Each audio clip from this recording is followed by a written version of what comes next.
what we want to underscore more than anything else is that we need more transparency and we need more accountability. And I think if we had more of those things, we wouldn't be in the situation that we are currently in today. And we know some of these recommendations might seem like no-brainers to many of you, but these are things that are not being implemented to the fullest extent. We don't need to blow up the compact just to get some semblance of normality. Figure two is a chart of the Upper Basin, the Upper Colorado River Commission's proposed depletion schedule. And you know, the depletion schedule says it all. They want to use more in the future. They don't want to use less. And now we've heard Becky Mitchell say that the Upper Basin takes automatic cuts in times of scarcity, but that's been disproven by some of the top scientists on the river. The Upper Basin actually uses more. And so as Nevada, Arizona, and California commit to cuts, all we know is that Upper Basin entities want to use more and they're dragging their feet.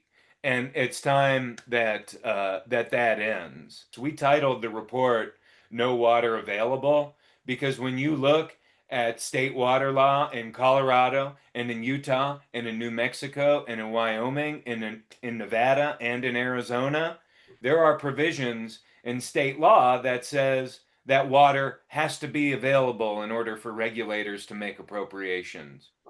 Who in their right mind actually thinks water is available right now? The numbers that we've seen from conversations and what we read in the papers and watch on television is a cut of 1.5 to 2 million acre feet. And as we articulated earlier, if we don't cut 5 million acre feet of water from the system, Lake Powell and Lake Mead will disappear and there will be no storage there whatsoever.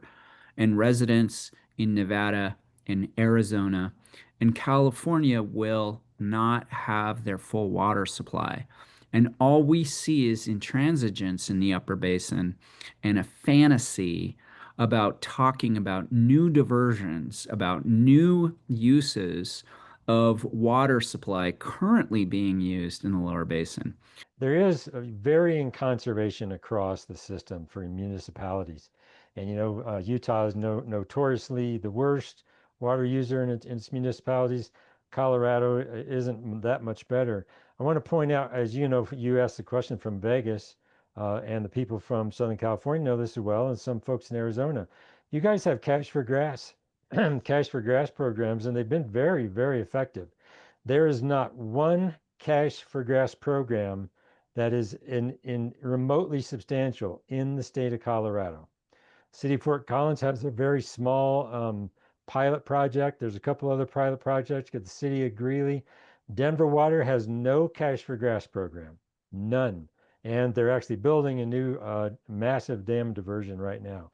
And so the Upper Basin isn't trying to necessarily conserve water in the municipalities. In fact, they're purposely in some ways trying not to conserve water because then it drives their water use down and makes it look like they don't need more water. It's actively happening just exactly like that.